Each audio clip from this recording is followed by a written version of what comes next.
Hello, my Bill 5000 Nation. How's everyone doing today? Hopefully, everyone's having a great day. If not, I hope it gets better from here. We are back with a new MrBallen video. This one is titled, They All Heard Dead People. Top 3 Strange but True Mature Audiences. We can't watch it. All right, everyone, have a good one. I'll see y'all next time. I'm not mature. I am far from mature. Like, I'm just saying, that's just life. All right, fuck it. No, we're gonna do it anyways. We're gonna break the rules. We're gonna be rule breakers. All right, we're gonna go ahead and get into today's story. Go ahead, turn them lights down low, put on something comfy, cup with something special. Oh, let's get creeped the fuck out, bro. Like, this is gonna be creepy as shit. I already know. Sometimes the truth is stranger than fiction. And today I'm going to share 3 stories that demonstrate that, and I'm going to tell them in reverse order. So it'll go 3, 2, 1, getting weirder and more bizarre as we go along. And also, these stories are of the more spooky variety too. So stranger than fiction and kind of spooky. But before we get into those stories, if you're a fan of the strange, dark, and mysterious delivered in story format, then you've come to the right place, because that's all we do, and we upload once a week. So if that's of interest to you, the next time the like button is counting something really important and they're taking their time counting through it, wait till they get close to the end and then begin wildly shouting out random numbers just to screw them up. Also, please subscribe to our channel and turn on all notifications I do the same so you don't shit. miss any of our weekly uploads. It's okay, so fun. let's get into today's stories. People do it to me too, though. It's fine. It's fine. I really enjoy fucking with the like button, and I would totally do that though, man. I would. 100%. 110 fucking percent. At around 5 p.m. on August 29th, 1954, a 53-year-old woman named Juliet Exline had just sat down on her couch with a book inside of her home in Los Angeles. This is because it's 1954. Weird wave of anxiety that kind of rushed over her. Now, there was nothing she could think of that would cause her to feel this way, and she even looked around her house thinking, maybe there was something weird going on, but there was nothing. And so finally, Juliet, she put her book down and just took a few calming breaths to kind of go back to normal. Like, she didn't know what was going on, but she could tell she was super anxious. Now, generally speaking, Juliet was a very mellow person. She was not prone to anxiety attacks like this, and so that kind of caught her off guard. And the only thing she could think of that was different than normal was her husband, Larry, was on a much needed vacation. And so the last couple of days while he'd been gone had been maybe more lonely in the house. And so maybe that was causing her to feel this weird stress. She didn't know, but she told herself, Larry's vacation was definitely a good thing. Larry was an exterminator, and over the past 2 years, he had not taken a single day off. He was a total workaholic, and so when Larry began to talk about wanting to take a break, Juliet had encouraged him to put in time for some vacation time, put in a request. Yeah. And Frank had actually done that, and as soon as his boss had approved a 2-week-long vacation, Larry had been so pumped, he had called his friend, and they had immediately scheduled a fishing trip, and 4 days before, Frank and his friend had driven off to enjoy his time off. And so as Juliet thought about that, she told herself that, even if she was feeling a little bit anxious about Larry being gone, it really was a good thing for Larry, and it would improve not only his life, but her life as well. This was overall a good thing, and so she just needed to kind of deal with this anxiety that maybe or maybe not was connected to Larry. She didn't know. But for the rest of that evening, Juliet just could not get rid of this kind of baseline low-level nervousness she was feeling. And so at some point, she began getting up and walking around her house and confirming all the windows were shut and locked and the doors were locked. She was drawing curtains, checking in closets, making sure everything was totally safe. And then by 8 p.m., when she still just could not shake this anxiety, she decided she just needed to go to bed and kind of sleep this off. But after falling asleep, Juliet suddenly woke up at 10:15 p.m., drenched in sweat, with the most intense anxiety she had ever felt in her life. And she was totally disoriented. She's looking around her room like, what's going on here? And then she heard a voice. It was Larry's voice. Except he sounded funny. He sounded like quiet, as if maybe he was outside the house trying to come in and he was calling to her. And so kind of in a panic, she jumped out of bed, ran into the hallway, and right in the hallway was Larry. He wasn't outside. He was right there. Except something was wrong with Larry. He was kind of hunched over and grabbing his stomach, and he had his hand on the wall, and he also appeared to be soaking wet. And so Juliet I thought you were supposed to be 7 hours away. Why are you still soaking wet? What the fuck is going on with this? Is she on some LSD? She on a trip? She been doing magic mushrooms? What's this hooker seeing, man? Is he there? Is he dead?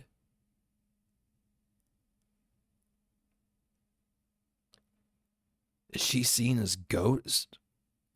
Like okay, that has happened. We've watched videos on that before where people who are together and they love each other so much that whenever like one of them dies tragically, like their spirit seeks them out, and it happens. I'm a firm believer in it. Had no idea what was going on, but between all that anxiety and now seeing Larry here in this weird state, she couldn't help herself. She just ran towards him to just make sure he was okay. But as soon as she got about a foot away from him, he held out his hand and said, "No, don't touch me. I have to go back." And what he said was so disorienting that Juliet just stopped and stared at her husband like, "What is this?" And that's when she made the startling realization that Larry was not soaking wet with water.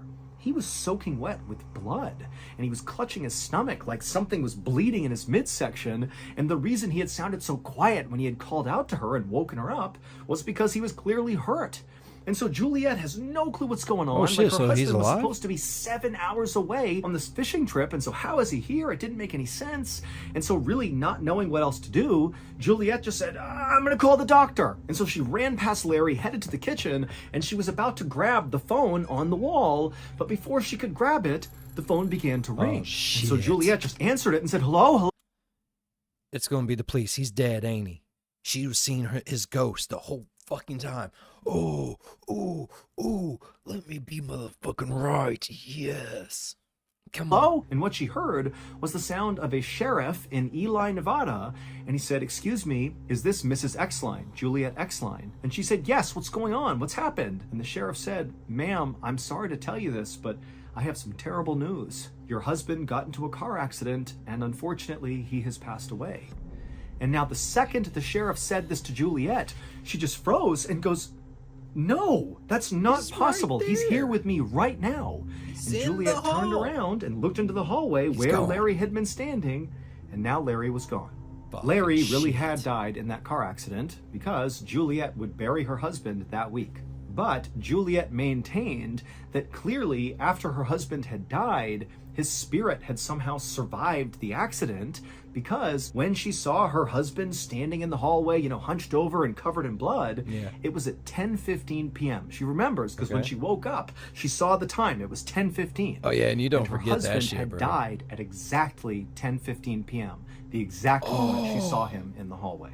Juliet would ultimately write an account of what she experienced with her husband. That's so sweet, However, though. from that day forward, she never once saw her husband again. That was the only time. That's so fucking sweet, though. Like, he had to see her one last time before he went on to that great beyond. At 12:30 p.m. on March... He wanted her to live a long and happy life, and he knew it'd be a long time before seeing her, and he just, his everything in him just wanted to see her one more time. Man, that's fucking sweet, though, bro. Man. Damn, bro. March 7th, 2015, a police officer named Tyler Beddoes, along with his partner, were driving in his police cruiser near the Spanish Fork River in Utah when suddenly a police dispatcher came on over the radio. And this dispatcher was speaking very urgently and said, "Hey, a fisherman has just called in to say that he spotted what looks like an upturned SUV partially submerged in the Spanish Fork River right underneath the bridge. And whoever is closest to this bridge, get over there and see if there's anybody inside the vehicle that can be saved." And so Officer Beddoes and his partner, they knew they were very near this bridge. And so immediately they banged a U-turn, they drove to the bridge, but from the road they looked down and couldn't see any SUV. But they saw there were some firefighters and paramedics that were also converging at the spot on the road, and everybody's getting out and running down to the riverbank.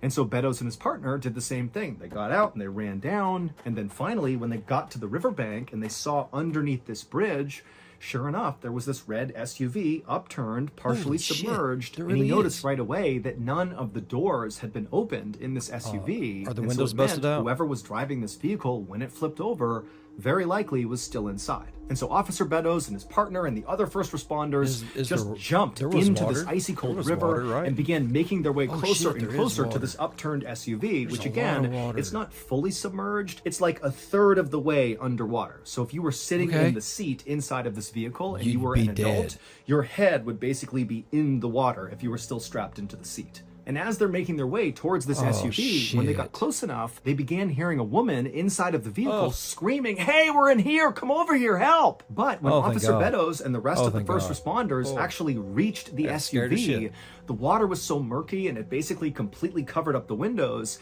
that they weren't really able to look into the vehicle. They could just hear this woman yelling, but that was it. And then when they tried to open up the doors, they couldn't do it because the roof had begun to cave in, and so the actual framing of the door wouldn't open. And so all these first responders, it's like their adrenaline's pumping and they're like, come on, we got to push this thing up onto its side so we can get in. And so all these first responders are pushing, and slowly but surely they began to raise the side of this vehicle up until the windows suddenly were clear, and Officer Beddoes and the others were able to look into the car, and they saw there was a woman in the driver's seat and there was a baby in a car seat dangling upside down in the back seat, still strapped in. And so Beddoes began screaming, "There's a baby in here, there's a baby in here." And suddenly it was like everybody got extra strength and they pushed this vehicle all the way up onto its side. And then one of the firefighters climbed up onto the side of the car, which now was the highest point of the car. And he reached in and he clipped the straps holding the baby who had been upside down, dangling there, cut the straps and pulled the baby out and handed the baby over to Officer Beddoes. And then the firefighter began doing the same thing to get the woman out. But Officer Beddoes at this point, he just took this baby, he turned away, he figured the first responders will handle this woman and he's going to take this baby to safety because he couldn't even tell if the baby was alive or not. Oh God. And so he's cradling this baby, he's rushing back through the water, back to the riverbank, and then he hands the baby over to the paramedics, and right as he does, he sees this little baby begins to move its arms and flicker its eyes, and he wanted to weep out of relief that this child was okay. They put the baby onto a stretcher, they put the baby in the ambulance, and they whisked the baby away to the hospital where this baby would survive. But after the baby had been taken away, Officer Beddoes turned his attention back to the SUV and back to the woman to see how she was doing. But he could tell right away from the way people were acting, all the other first responders that were still dealing with the crisis in the water, the way they were acting indicated that something is off here.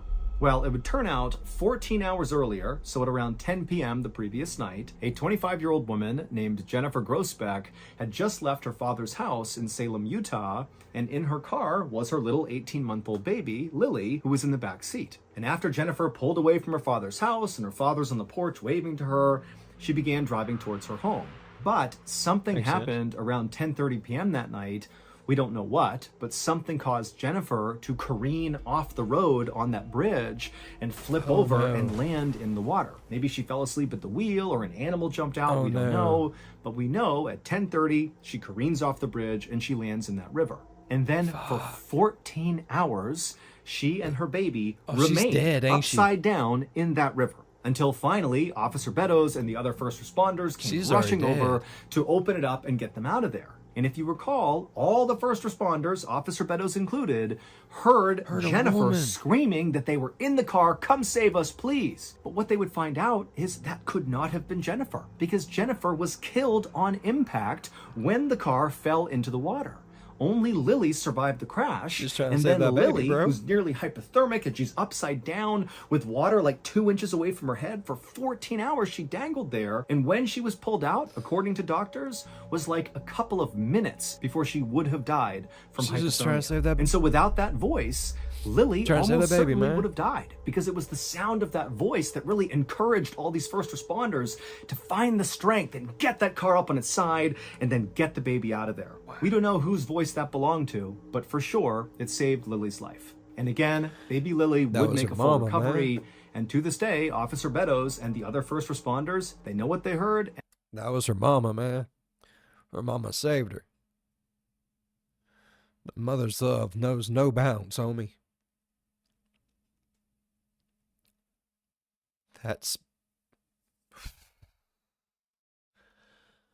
one was a little bit tough to get through, MrBallen. Oh, jeez. That was the mom, man. She's just trying to save that baby. That baby probably meant more to her anything else in this world. She just wanted it safe. It's fucking beautiful, though. Man. Oh.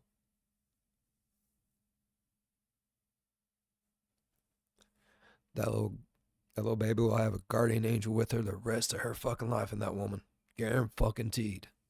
Guaranteed. And they do not have an explanation for it.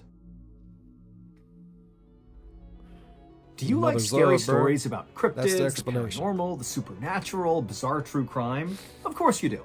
Well, I have a podcast for you to check out. It's called Bedtime Stories, and it's a weekly podcast from our studio, Ballen Studios, that I know you will love if you're a fan of the strange, dark, and mysterious. With every episode of Bedtime Stories, I feel totally creeped out by the end. They're just so good at building the suspense and just making it feel really unsettling. You may have heard of Bedtime Stories because they actually have an amazing YouTube channel that I've been a subscriber to for years. They're literally my favorite YouTube channel, not a lie. That's the one I go to. That's my favorite channel.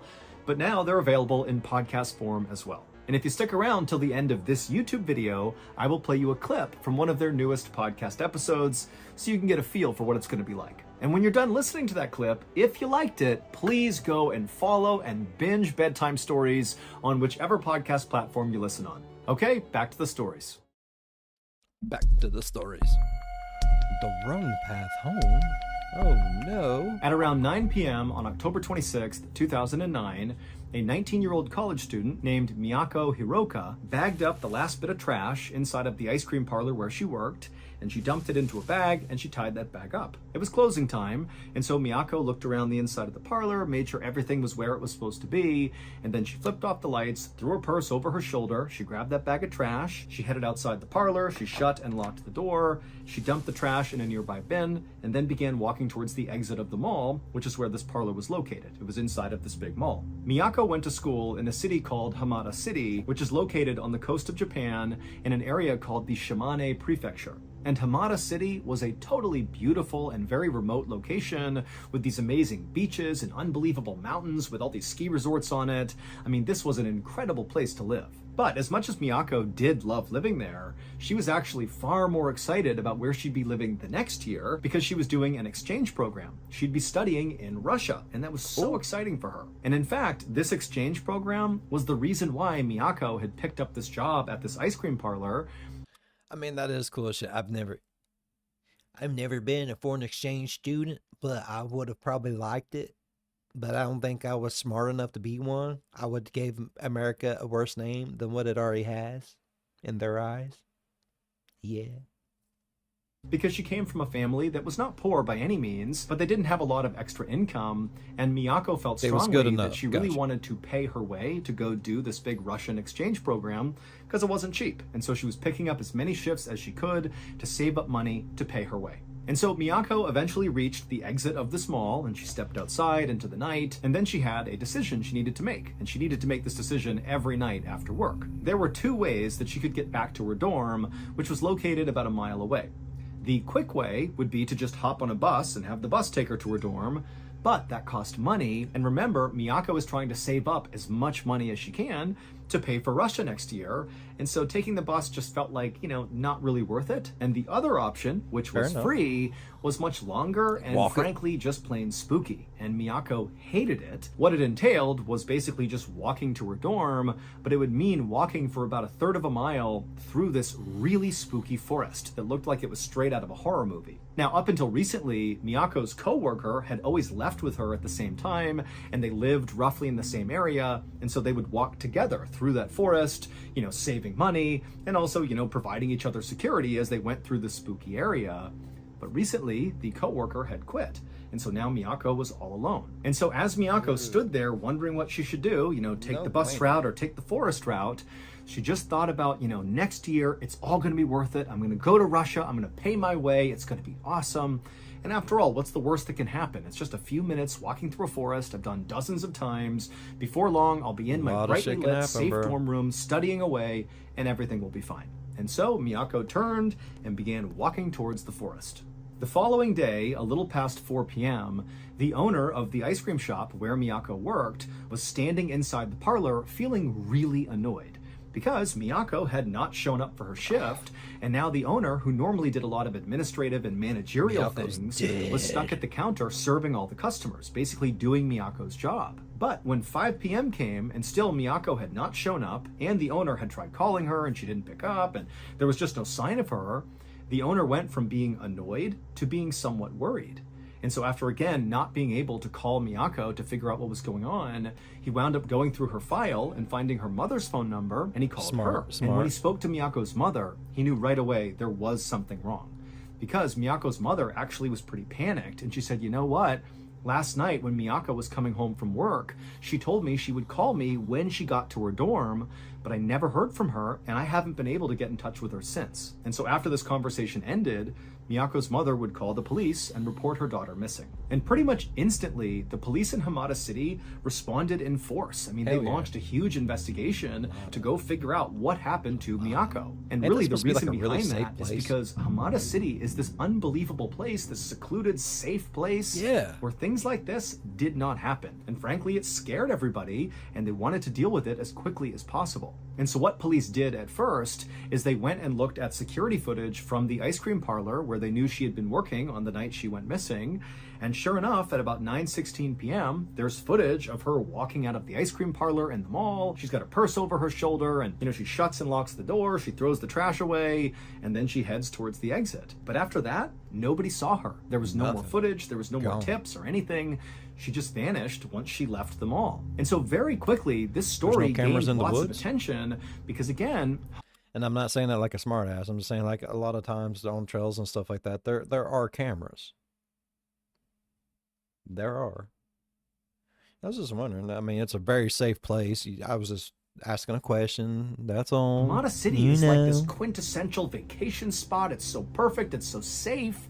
And to have this girl just go missing, it was scandalous. And so it made the news all over Hamada City, and also people who lived in Hamada City were suddenly on edge at night. What's out there snatching people up? In fact, Miyako's college, during the few days following her disappearance, they set a curfew for all their students. Like, all their students had to be back in their dorms at a certain time to keep them safe. But again, despite the police really leaning into this case from the jump and putting all their manpower and all their resources into this, they really had no idea what happened to Miyako. Then, on November 6th, 2009, so 11 days after Miyako went missing, a man who was hunting for mushrooms up on this mountainside about 15 miles away from the ice cream parlor believed he spotted this beautiful mushroom sitting underneath a few fallen leaves. And so excited, the guy runs over and he begins moving away the leaves to grab this big meaty mushroom.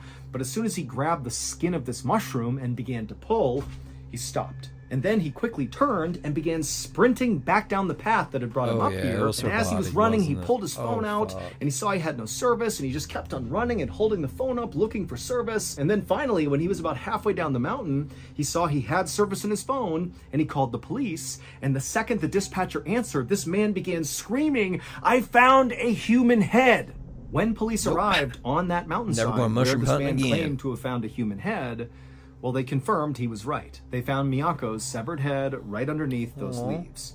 And the reason this guy thought her head was a mushroom, a dark-colored mushroom, because it was obvious that Miyako's face had been so badly beaten, and it was all black and blue before she lost her head. And so this mushroom hunter had literally thought that was a big mushroom. This happens. So at this point, the Hamada City police shifted their area of search from around the mall and the ice cream parlor where they thought they would find Miyako, was it the manager? To this forested mountain area where her head was found. And now, of course, it was no longer a search and rescue, it was a recovery mission. They're just looking for the rest of Miyako's body. And over the next couple of days, as police searched this forested mountainside, they would find different parts of Miyako all over the place. And then after they had found, all the pieces to Miyako, the running theory, based on what they were seeing, is that very likely she had been strangled to death, and then her body was burned, and then she was dismembered and scattered throughout this. What? So she was beaten?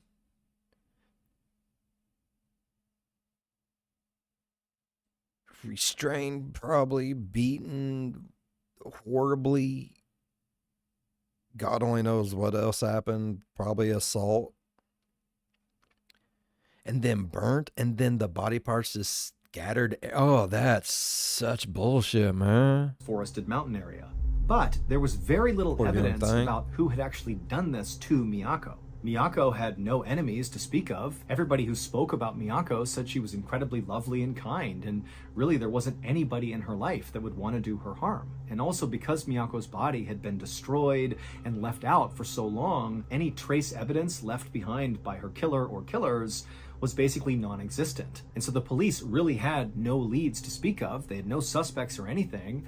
And so they called in psychologists to try to make, a profile of who they thought might have done this. And the best theory anyone could come up with was that this had been a random crime of opportunity, that the person who killed her didn't know her, and that likely her killer was a man who was likely between the ages of 20 and 40.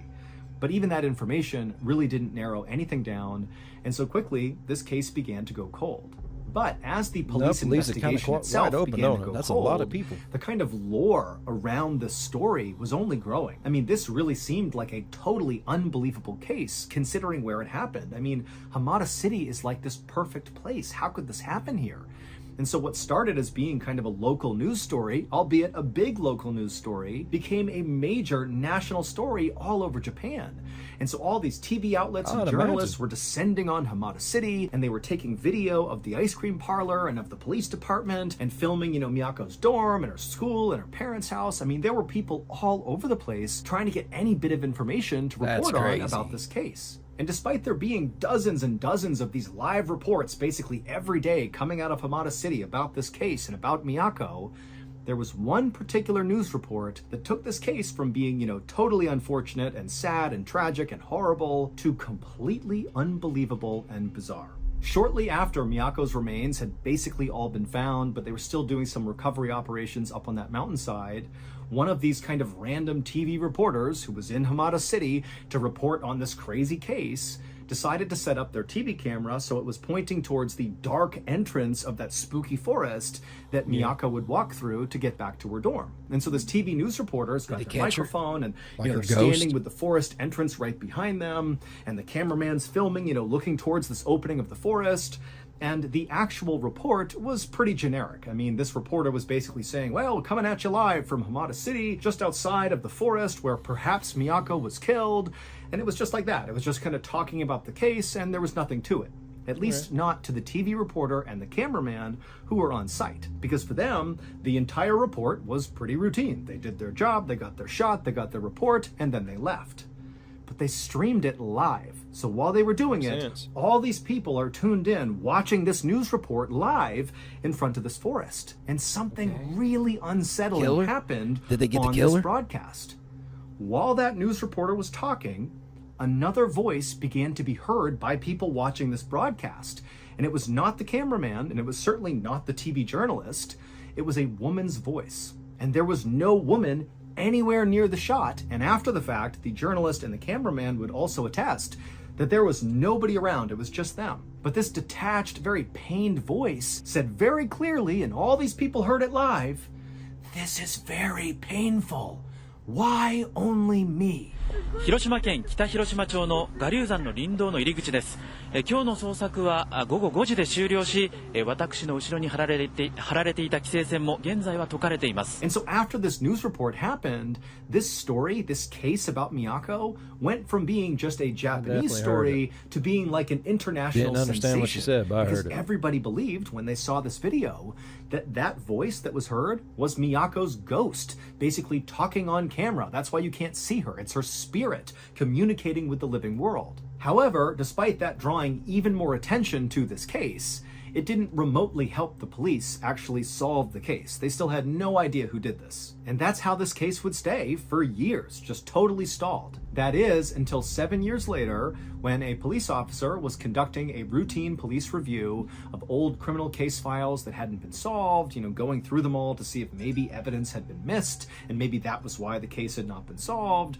And so this police officer is looking through all these case files, and when they landed on the Miyako case, they did discover a piece of evidence that had been totally overlooked. It was the file of a convicted sex offender named Yoshiharu Yano.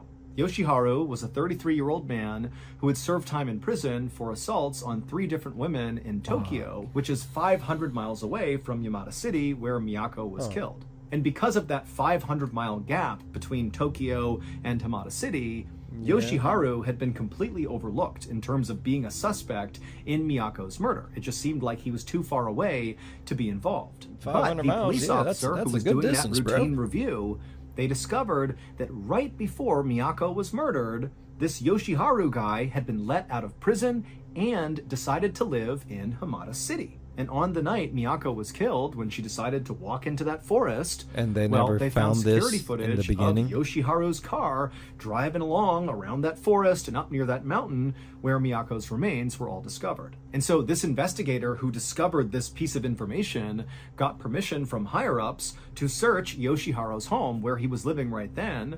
And when they searched his home, they discovered a digital camera with 40 photos on it that would explain what happened to Miyako. It was very clear Yoshiharu had murdered Miyako because some of the pictures contain photos of Miyako and they are just horrible. But figuring out who Miyako's killer was not the end of this case. How many of you out there is going to try to find those photos? It wasn't even the most shocking part photos of this case. The most shocking part of this case is what happened to Miyako's killer, Yoshiharu, basically right after she was murdered, and that voice, that detached female voice, was heard on that TV news report. 7 years earlier, right around the time that Miyako's head had been found, and also after that voice had been heard on the TV newscast, some people who were driving in a car north of Hamada City began calling the police to report something very strange.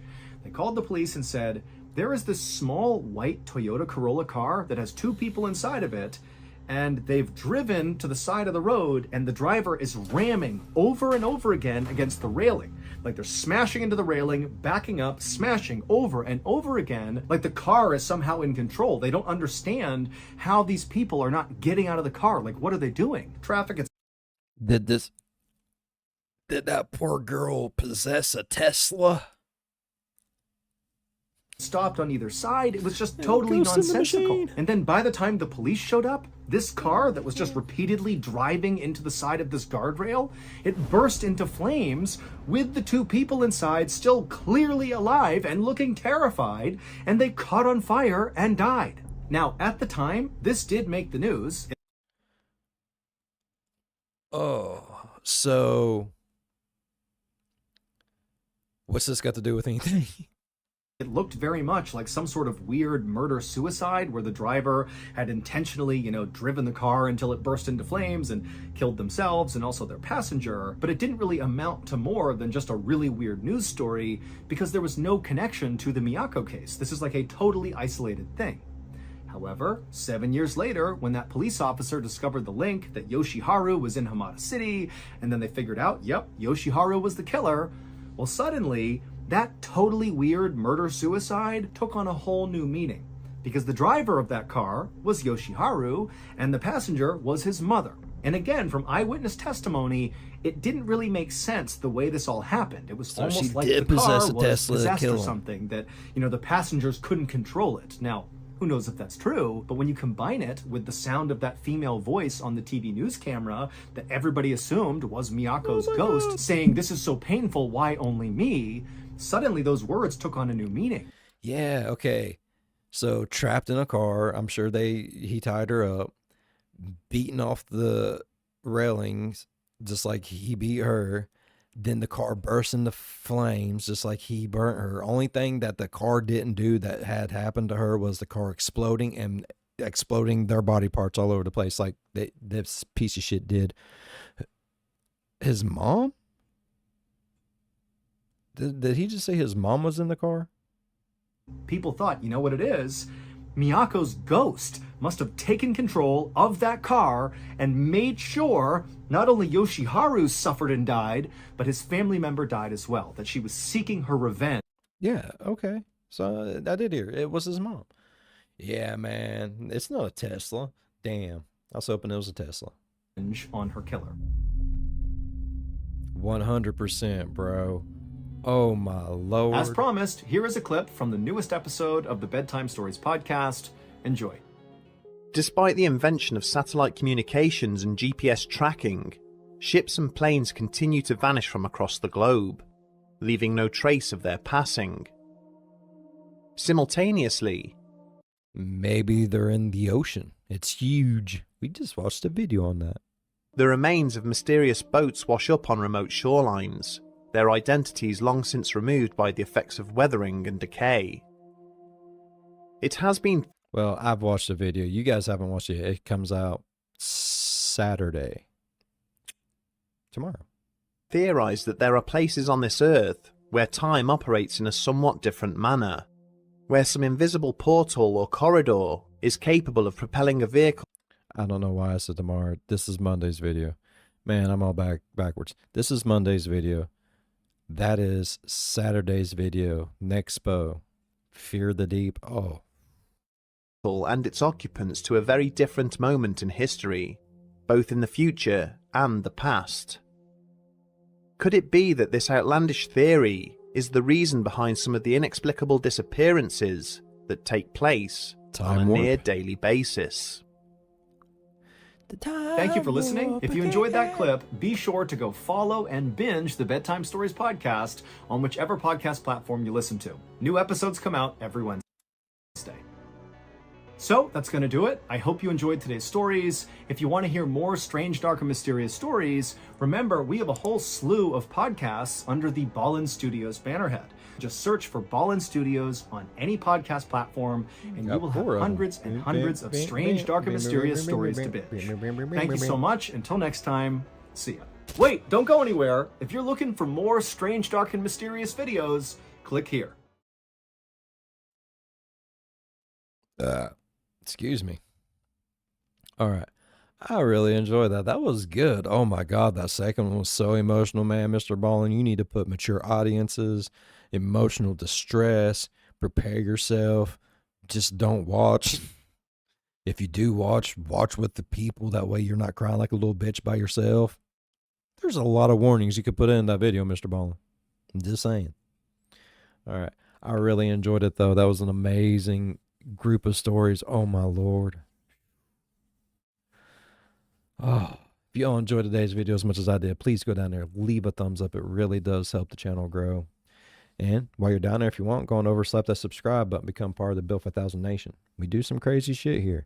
And if you want to know when that crazy shit happens, ding that bell. It might work for you. It might not.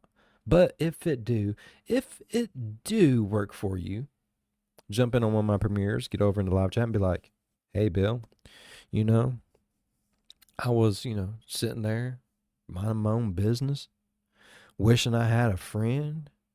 And then all of a sudden I heard this ding. And then I remembered I was a part of the Built 5000 Nation. And I'd be like, hell yeah, bro. Leave a like and dip. That's all you got to do. As always, be good to one another. I'll see you in the next one. Bye-bye. Damn, MrBallen, why you gotta have me an emotional wreck in front of all the people, man? That don't make that you're destroying my street cred, okay? Stop it.